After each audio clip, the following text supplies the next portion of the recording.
एक बहुत कंजूस आदमी था, गंगा जी नहाने नहीं जाता था इसलिए कि कहीं पंडित कुछ मांग ना ले। एक बार गांव के सब लोगों ने कहा कि सुनो जी, माघ का महीना चल रहा है, सब लोग नहाने जा रहे हैं, तुम भी प्रयागराज चले जाओ, नहाए एक डुबकी तो लगाओ, सारी जिंदगी होगी तुम गंगा नहीं नहाए। तो सबने जिद की, पत्नी ने भी कहा जाओ। तो वो चुपके से गया। पहले तो देखा कहाँ भीड़ ज्यादा है और कहाँ भीड़ बिल्कुल नहीं। तो वो गंगा के किनारे चलता चलता चलता, सब जगह भीड़ थी, माघ का महीना था।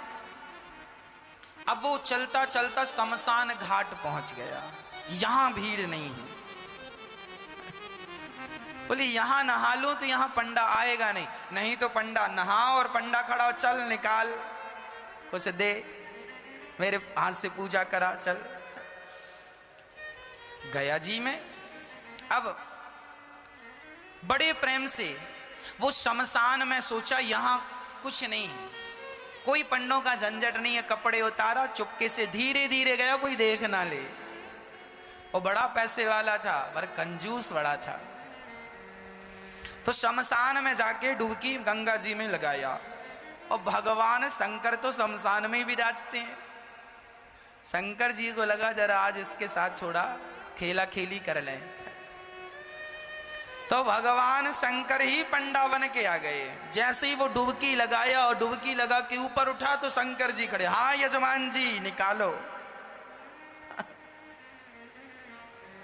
अब वो घबरा गया, अरे तुम कहां से आ गए?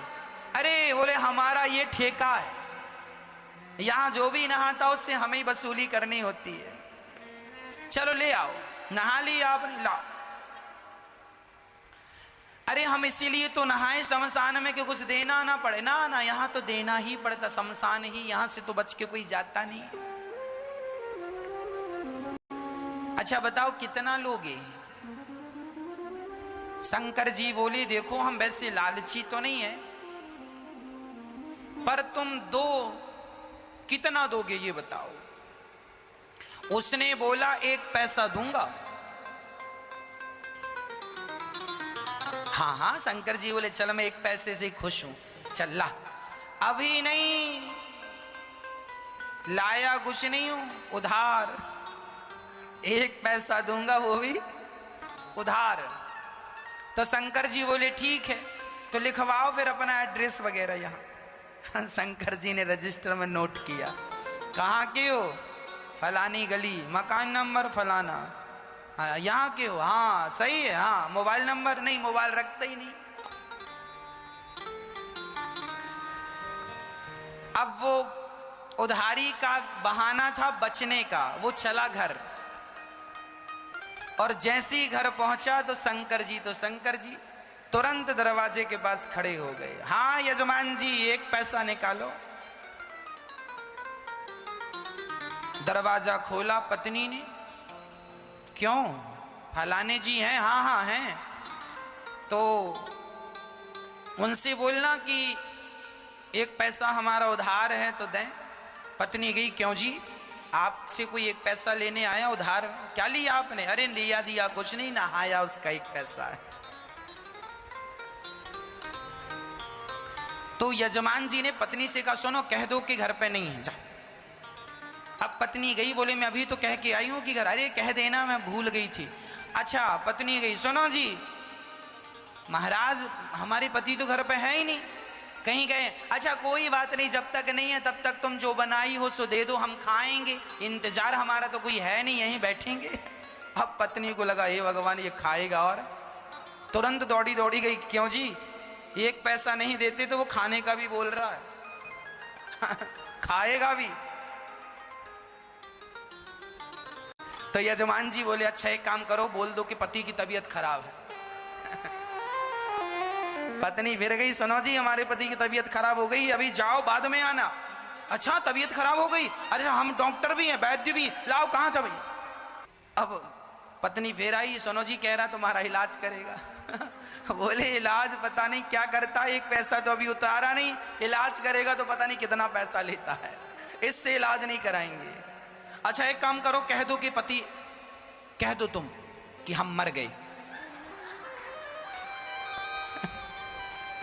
पत्नी ने कहा ये घोर पाप है, अभी आप जिंदा हो और हमसे कह रहे हैं मर गए। हम नहीं कहेंगे कि पति मर गए। अरे एक काम कर, मैं पड़ जाता हूं सांस बंद करके। वो सचमुच लेट गया। अब जब लेट गया तो पति ने कहा सुन ऐसे ना जा, जरा रोती रोती जा, ये सुनेगा कि मर गया तो चला जाएगा, एक पैसा तो बचेगा। अब वो मरने का नाटक किया और पत्नी रोती, महाराज महाराज बीमार थे, पता नहीं क्या हुआ, प्राण निकल गए। अच्छा, शंकर जी बोले मर गया? हाँ। अच्छा एक काम करो, तुम घर में अकेली हो ना? हाँ। बोले मर गया हो तो उठाएगा कौन? मैं गांव वालों को बुलाता हूँ। अब भगवान जी ने, शंकर जी ने सारे गांव वालों, सुनो सुनो यजमान जी मर गए, सुनो सुनो यहाँ आओ, ये फलाना मर गया, जरा आओ। अब सारा गांव इकट्ठा हो गया। सब इकट्ठा, वो पड़ा है और पत्नी की तरफ बार बार यूं यूं करे, अभी है कि गया? अरे वही तो लाया गांव वालों को, कहाँ गया? थोड़ा देर मरी पड़े रहना। अब वो पड़ा मरा और गांव वाले अर्थी तैयार कर रहे हैं। हाँ वो रो रही है और भगवान शंकर मुस्कुरा रहे हैं, कितना कंजूस है, मर गया पर एक पैसा नहीं दिया इसने। अब गांव वाले बोलो देर ना करो, उठाओ। उठा के अर्थी पे, उस पे अर्थी पे रखा।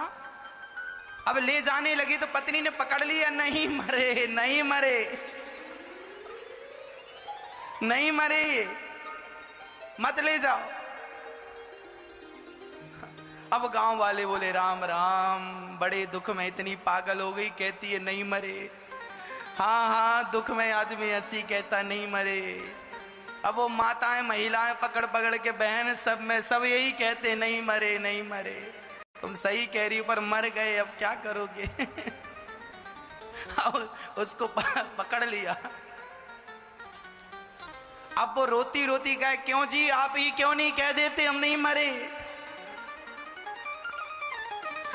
अब गांव की महिलाएं उसको बिठाए और बढ़िया कह रही हैं सुन, सब ऐसे ही करते हैं, जब जिसके घर ऐसा होता ना, तू सच भाव में डूब रही है, मर गए हैं तो तुझे विश्वास नहीं हो रहा, सबको ऐसे ही लगता, किसी को विश्वास होता ही नहीं।